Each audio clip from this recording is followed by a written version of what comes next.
Russ was in my house once in Baltimore, and he's looking through all my books, and I see him lunge for this book, and he pulls it out. It's The Melons, but it was about the family. He thought it was about tits, and then he put it back on, disappointed. He was serious.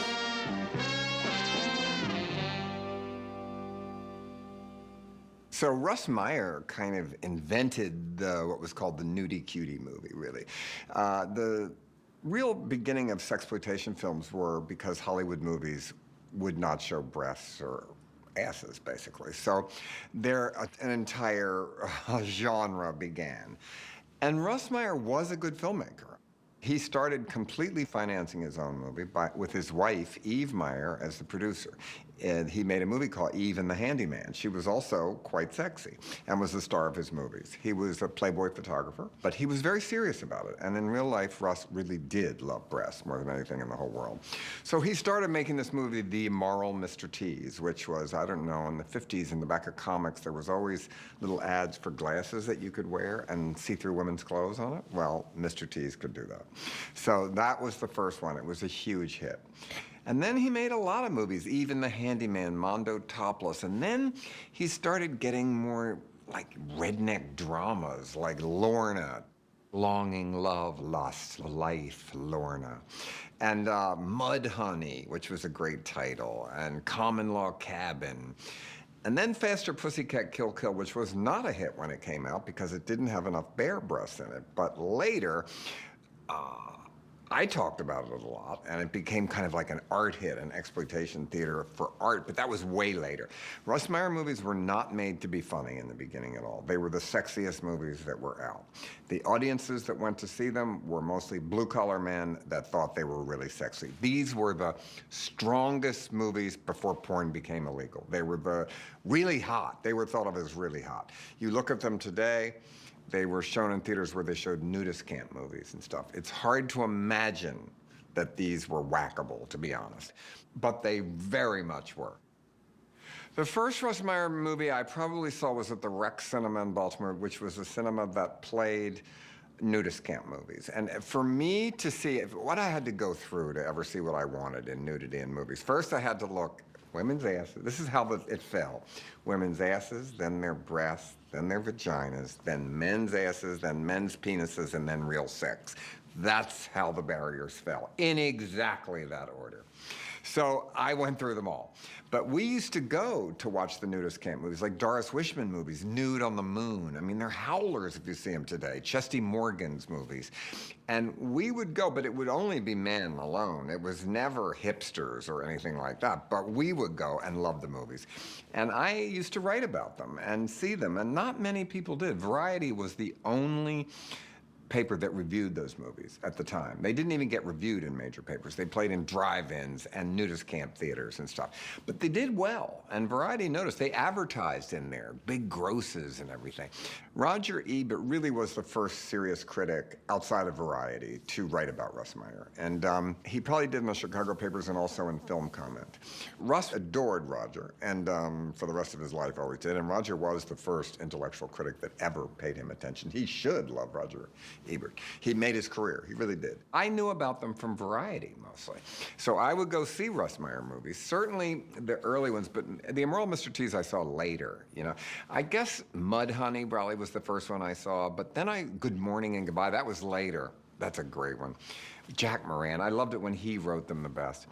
But Faster Pussycat was the one I went to see at the drive-in, the same drive-in where I actually got arrested once for drinking, and they took everybody away, and then the next day we had to go back, and there were wine bottles around my parents' station wagon, wine bottles around the car. It was really humiliating to be arrested in the drive-in.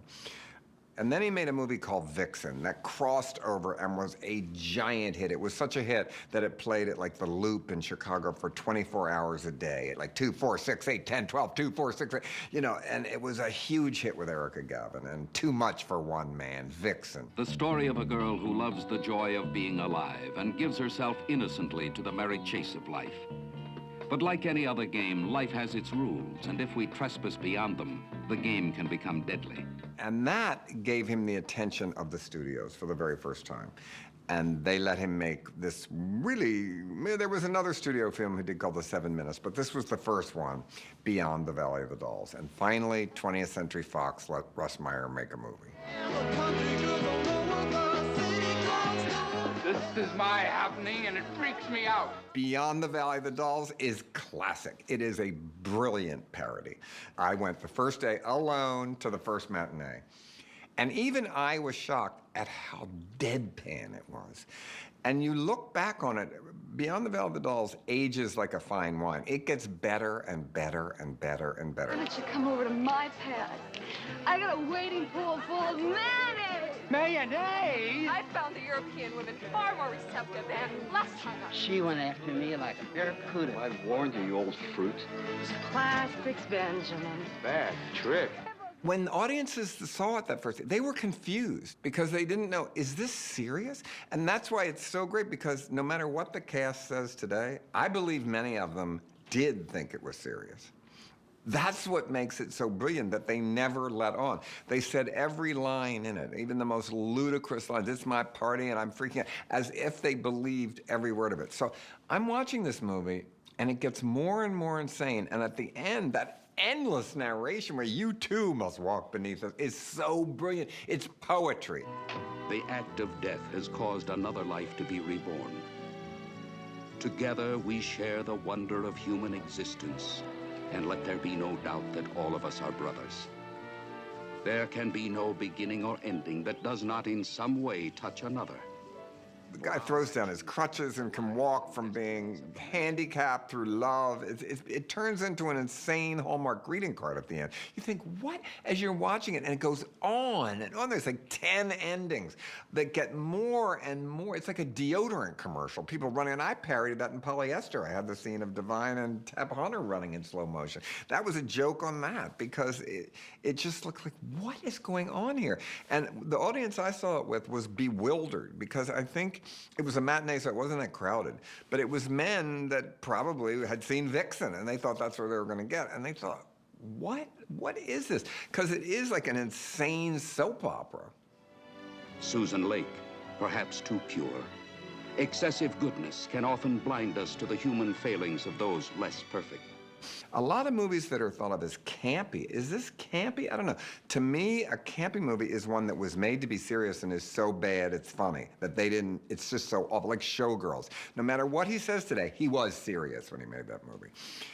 Beyond the Valley of Dolls was filmed as if they were serious, but they both knew it was funny right from the beginning. It was a satire. And that's what makes it so smart in a way. Casey, I'm here. Ashley called me a fag. Oh, Harris, that's a lot of crap. I don't know. But Roger had some pretty good rotten lines in it, like, and Edie Williams, I'm gonna I'd like to strap you on one day. What a great, what does that mean? You're a groovy boy. I'd like to strap you on sometime. There's one scene when is it Pat that says really rough trade? She doesn't even know what that means, I don't think. I don't think any of them, I don't think even Roger knew what that meant. Because the way it's in the context, it's not what it means. So, I mean, I love that. Sometimes they're just putting in words that they've read, but nobody knows what they mean. But they all say like they know exactly. It makes no sense. But still, every time I watch it, there's a new thing in it that I just can't believe my eyes, or it's so perfect. Not even a Bentley! Not even a Bentley! Bentley! Bentley! It's like a rose! A rose! A rose! Russ was a technician. Most sexploitation films were filmed pretty badly. They were washed out, they were lit badly. Russ's were technically really good. That's what made him such a star, really, because they were industrials about tits. They were shot like tits with a product, and Russ was the best at it. Russ was a good filmmaker. Russ created a signature shot. A Russ Meyer woman. You knew what it was. He was an auteur. He was a director that you could instantly look at the movie and say it was Russ Meyer. But Russ was serious about it. Supposedly, he never let anybody have sex when they were making it. You always had to be horny, which is great. And he ran it like a boot camp. Like, it was really serious. So you didn't fuck around. It was like really made professionally. And I think that's why they're such great movies. And that's why they have such style to them. There's instantly a Russ Meyer shot. Montages, angles like this. Tinseltown. Solid City. Gaudy. Ugly. Gassy, classy. Cheap anyhow. Yeah, like, wow. You know, and he would have great signature shots, like if a couple's on a bed, there'd be no mattress, and the camera's shooting up through the box springs. Who could ever have sex on box springs with no mattress? So these were these signature shots that Russ did that were so great. So Russ Meyer, as far as I can remember, always had an original score done. He never used source music, like paid for the rights. That's why, because he would have had to pay for the rights to get them. But yeah, he always had a score done. But even like Faster Pussycat had a title song. It's by the Boss Tweeds. Now, where he found them, I don't know. The Carrie Nation singing for the first time on television, Find It.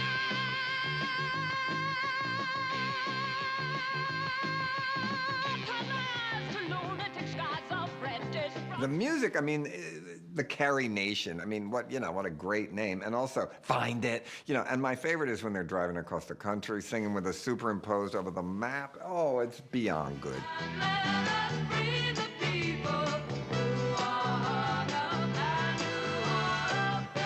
They're sort of like the Mamas and the Papas or something. When you hear them now, they're good, kind of. They're great in a way. It's just like they're so ludicrous when you see them and when somebody's spinning that shot where he's spinning the color wheel. I used to see Andy Warhol spin that same color wheel at the Dom on St. Mark's Place when they were showing Chelsea Girls. And Velvet Underground was singing on stage. So all that stuff kind of happened, but not like that. They took it to L.A. and went beyond the valley, right? But yet, I play the album all the time, and I love the title song. Beyond the Valley of the Dolls sounds to me like a Douglas Sirk theme, like Imitation of Life, really. That's what it sounds like, that kind of melodramatic music. I love that song. The sweet smell of clover won't make the world. That scene where the Carrie Nation is singing In the Long Run at the first time in L.A. when Z-Man's going to manage them, and Z-Man's on one side and the boyfriend's on the other, and they're looking at each other. It's like pillow talk. It's like that old school kind of montage that you would never see anymore, like split screen, that kind of stuff. So it is also paying tribute to old Hollywood genres that I don't even know if Russ Meyer knew as much as Roger Ebert did know, certainly.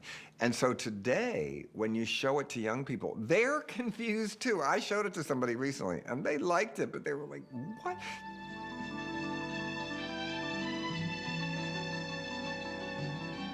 They don't know what it is because it's parodying many different genres. None of those genres do they have today. So they don't get it. That's why I think it's such a brilliant script. I do believe it is the #1 best thing that Roger Ebert ever did. Roger Ebert gave me some very mean reviews later in my career, so I can criticize. I think he took what Russ was famous for and made it even better than Russ could have ever written. I think it's a better screenplay than any of the other movies, except, I don't know, Faster Pussycat. And Jack Moran wrote that one. He also wrote the meanest dialogue. There's one called Good Morning and Goodbye, where you couldn't get laid in a lumber camp. It's like, and there's a scene where the woman is just so horny, she just goes out nude in a mink coat, driving a Cadillac convertible, and pulls into like a factory and just leans on the horn until somebody comes over. That's cruising. Is it hard to ever get mad at Russ Meyer movies? To me, it is not, because the women are powerful. The men are in fear of them because they have such sexual power over them. I don't really find myself offended in Russ movies. All right, here's how it works. Everybody's got to go. You name it, we've got it. Faster Pussycat kills, delivers tons more than the opposition. Unladylike karate chops, ungentlemanly haymakers, spirited gymnastics, corrective table etiquette, sandbox jousting, or a muscle-bound cat wrestling with a roaring sports car that's intent upon squashing him like a grape. This is women's liberation, really. The women were the strong characters. The men in many of these movies were the weak ones. The women ran it and were tough. It is I, Superwoman. Far out, Z-Man. Not Z-Man, Superwoman. You must be serious. It bodes nothing unless you're serious. And this movie today, Beyond the Valley of Dolls, believe me, is from transgendered viewpoint very politically incorrect. You're a goddamn ugly broad. That's what you're, that is not what you say these days about the transgendered movement. So I am sure there is some resistance to this movie from that particular community today, which has gotten lots of acceptance and very big. I mean, they made RuPaul take the word tranny out of the show. So basically, they're not going for this movie. And it is kind of shocking to see it today because it's so politically incorrect.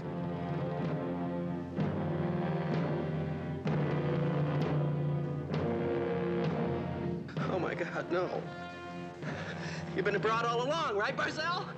Goddamn broad! Goddamn ugly broad, Barcel! But Beyond the Valley of the Dolls is less about giant breasts than some of the other movies, or it's certainly more of a lurid melodrama. It's a plot. The men were there to look at breasts, but they needed a plot, so there's the middle, beginning, and end real fast with a lot of nasty dialogue. Have you ever been whipped with a willow wand till the blood came? Call it! You erupt your tongue! But he did bring the great Erica Gavin with her, and Erica Gavin was his, I think, biggest star. Vixen was the hugest hit. I think Erica, who I know a little bit later in life, went through a lot of different feelings about Russ. I think today she's certainly embraces her memory with Russ. So he brought her along to play the gay woman in this, and she's great in it. She's really, really good in it. And you feel loyalty toward a man who raped you when you were in a state of unconsciousness. It's crazy, but in a funny way, I do. Cynthia Meyer is great. And the two of them together is just fabulous. I've been to lipstick lesbian bars. I've never seen lipstick lesbians this extreme, in full showgirl outfits, making out. I mean, it would have been hard to even get those clothes on or off, really. But they're kind of great, though. It's really, really great. Russ's idea of a lesbian, believe me, that isn't what most lesbians that I knew in 1969 looked like. Although I went to a lipstick lesbian bar in Hollywood, and there were some like that. It's only in LA did they have lesbians that look like that. Believe me, where I live, they look like Johnny Cash in 1969. I'm proud of it. I only seriously proposed marriage once in my life, Susan. The offer still stands. Well, Charles Napier was in all his movies playing the square-jawed. He was his Gregory Peck. He was the, if Russ had been gay, that's who he would go for. But Russ never had a gay bone in his entire body. But however, that was his ideal man. Russ, no one could be further away from being a hippie. And when they say in the movies, she's just a hippie chick, I thought, a hippie chick? She has on bottom eyelashes, 3 falls, and, a Fredericks of Hollywood outfit. Hippies didn't dress like that. There were no hippies in this movie. He had one great close-up of sandals, though, on a man. That is a great hippie shot. That is what Russ Meyer thought hippies were. And hippies did wear those sandals. That's a great shot in the movie. Michael Blodgett in this movie is absolutely great, I think. And Michael Blodgett had a separate career as a respected writer later.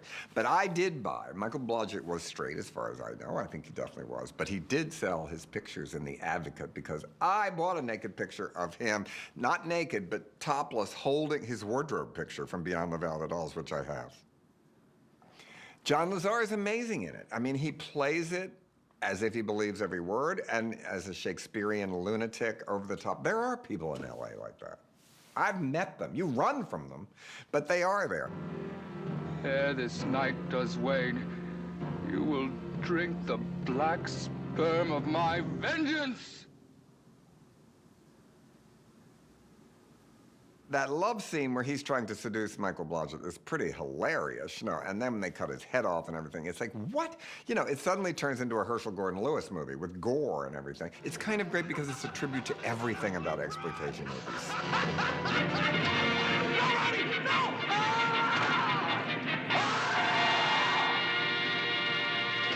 I mean, the sting of the soundtrack, whose idea was that, with the 20th Century Fox sting of their logo music plays when he cuts his head off, And today, would they allow that? I don't know. But it didn't help any of the executives that approved that movie. They had outrage from the community that you dare would make this movie.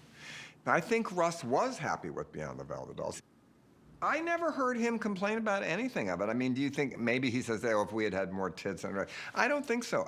I think they let him do what he wanted to do because he was on budget. And he came in, he did the script. He didn't do a lot of takes. He came in, there were good performances. They didn't know either. The people that ran the studio, believe me, they didn't get Vixen or Faster Pussycat or any of those movies. They just saw that it grossed 100 times what it cost. That's what they were interested in. They thought, let him do it as long as, and it got an X rating, which then was just for the beginning to hurt a little bit. You know, it didn't help that it got an X rating. And if you look back on it now, it's amazing that it got an X rating. I mean, for what, really? A disgrace. Absolutely disgusting. I think it probably got the X for the violence. Or just, yes, or just because it was Russ Meyer. And they knew who it was, and they were mad that he was coming in. You know, the MPAA is always against sex. They always were, and it makes them nervous. And this movie, believe me, they weren't laughing either. They really didn't get it. They thought, oh, that means you should be erotic to cut somebody's head off. Or they didn't even know what transgender meant, probably. They were confused by that. It was harmless, sort of, but no one could figure out what it was. It confused everybody. So even the studio, I'm sure, I can't even imagine at their first test screening. Did they have test screenings for that? How could it possibly have tested? They must not have. Because I'm trying to imagine them sitting there in the screening room watching it for the first time and say, well, Russ, that's good. We really like it. But they didn't make him do research. They didn't make him, I've never read anything they made him change anything he didn't want or censor it in any way or cut anything or anything. So I think they just never got it in the first place, and it didn't cost that much money, and he came in on budget, so let's release it and see what happens. So Beyond the Valley became, like, for me, a code word. When you say you went beyond the valley of the Ultra Vixens, or, you know, it just became a code word for knowing excess and Hollywood. You know, I mean, that was his whole thing about old school. I went out with Russ once, and he took me to the Other Ball, which was a place that I had never heard of. It's where he found most of the women that were in his movies. It was a topless strip place. Now, Kitten worked at the one right there on, what's it called? The Body Shop, which is still there. So Russ knew where they all were, and word spread. If you had, and once I said to Russ, what do you think? You don't like silicone ones? He said, oh, it makes no difference to me. He said they were both, the bigger the better. He didn't care. If they were just, he would like a woman to have breasts bigger, 10 times bigger than her head. He would like that without any irony. I think later in life, after Beyond the Valley Dolls, when he had the intelligentsia on his side, the movies got worse because he tried to be campy. And I don't think they were as good when he did. Those people that went to see his movies that made him a star director did not think they were funny. They never went to laugh. That was the hottest movies they had ever seen in their life. And they wanted it to remain that.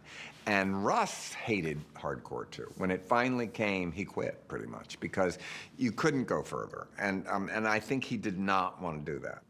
It's hard when things cross over like that. When a genre is over, and Hollywood does the same thing now, which they completely do. Hollywood has made porn practically. Then that genre suddenly gets respectable when it's over, and it is over. There's only been one good sexploitation movie in the last 10 years. It's Harmony Korine's Spring Breakers. There really aren't any sexploitation movies anymore that work. You're wasting yourself on this kid and hanging yourself for nothing. For nothing? It's got nothing to do with the money. She is the money. Jack and Jill, they make the mafia look like brownies. So his influence on me, people say to me, why do they yell all the time in my early movies? That's because of Tora Satana. Every line in that movie is shouted in a monotone. And I don't know if that was everybody. We all watched Faster Pussycat. We go every night and watch the movie at the drive-in and smoke pot and watch it and shout out the dialogue and everything. So it was, we were hypnotized by that. We were corrupted by that movie. When I went to see Faster Pussycat, I don't think that was reviewed anywhere where I saw it. Certainly, I don't think anybody had written about it much. So I was obsessed by it, and I wrote him a fan letter, and I took Divine to see it, and we went back every night and watched it because we couldn't. Of course, we were, I don't know, we were probably tripping or smoking pot or anything. So, and Russ answered the fan mail very nicely. He said he was very busy doing his next movie, which might have been Motor Psycho, which was the male version of Faster Pussycat that was not a hit. And he politely answered the letter. And so I wrote to him and wanted to interview him for Shock Value, which was my first book that's still been in print for 30 years. So I went out there and I had dinner with him. And Russ and I could not have been more from dissimilar worlds. I mean, I loved his movies for some irony. Russ did not think that they were so ironic. He had a sports car that had RM in big letters on the other side. At the time, he was dating Kitten Natividad, who was Miss Nude World. And she would say things at dinner as, Russ taught me how to eat my pussy. And I'd say, oh, pass the salt, you know. But they were serious about this, you know, and Russ just talked about tits all the time. But he was great. And he took me to his house, which was like the Russ Meyer Museum. And like on every wall was framed everything, including their underpants and stuff. I mean, like things, props from films were framed and everything. So it was like going to, I don't know, it was beyond a Russ Meyer museum. You walk through it and it was every single thing from every one of his movies, every foreign poster, props, costumes, everything framed. I got in great trouble later in Crackpot and I called Russ and said, can I put this in the book that I was at the Russ Meyer Museum? And he said yes. And I told him, I'm gonna print the address because it's a guide. Well, he never forgave me for printing his address because people would come knock on his door. But I did ask him and I have it on tape. But so I had a great time with him, and he knew how much I loved him, and I wrote in the book that Faster Pussycat was not only the best movie ever made, but the best movie that ever would be made. Now talk about a blurb. That's pretty positive. And so he had to like me, you know, really. I don't know that he liked my work. I don't think that he saw it, I think. And I think Herschel Gordon Lewis got it more because Herschel Gordon Lewis was more of an exploiter thing, and he knew that the eating Shih and pink flamingos was like ripping out a tongue in Blood Feast. And I remember Russ came to the premiere of Female Trouble, and we had, in LA, and we had a party at the Chateau Marmont. And seeing Russ Meyer was sitting there talking to Divine in full drag when Divine had these huge tits. But Russ was not comfortable, I tell you. And I thought it was hilarious. And Divine was just, you know, and because Russ was talking about, you know, Russ was very butch and talking about fishing and stuff like that. And the war. He loved to talk about the Second World War. We were like draft dodgers, you know. So it was an odd thing to see. But so I continued to love his films. And there's an alarming scene in Vixen where Erica Gavin does an erotic dance with a fish, which I parodied later in Female Trouble, where Divine does a fish. So his movies were big influences on me. Divine in Female Trouble looks very much like a Russ Meyer woman. I think he created just movie characters that are great, that are completely original, that are Tura Satana more. I mean, even in Beyond the Valley of the Dolls, I mean, Z-Man, you know, I mean, that is he created a type. Beyond the three girls, I mean, they are a type now that you look at them and say, wow, it's so Beyond the Valley of the Dolls. I mean, it's just become a classic because it was so smart and ahead of its time. They're usually always ahead of its time. And people were confused by it when it first came out, which they always are on films that change everything. They think, what? I don't get this, because it's not easy. Is this a comedy? Is this a drama? Is this a sex film? Is it a farce? What is it? The thing was, it was all those things put together, and each one of them done perfectly. There's never been anything like it before.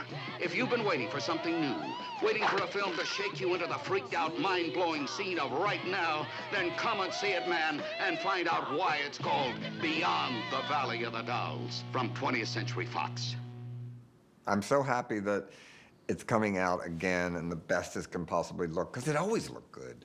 You know, and I just hope a generation that hasn't seen it, because it does get better and better and better. And each time you watch it, you think, some people say, is that what the 60s were like? Mm-hmm. That's exactly what it was like. Everybody looked like that. They didn't, but some people did. Some people did, especially in LA. In the long run, you'll need someone to trust and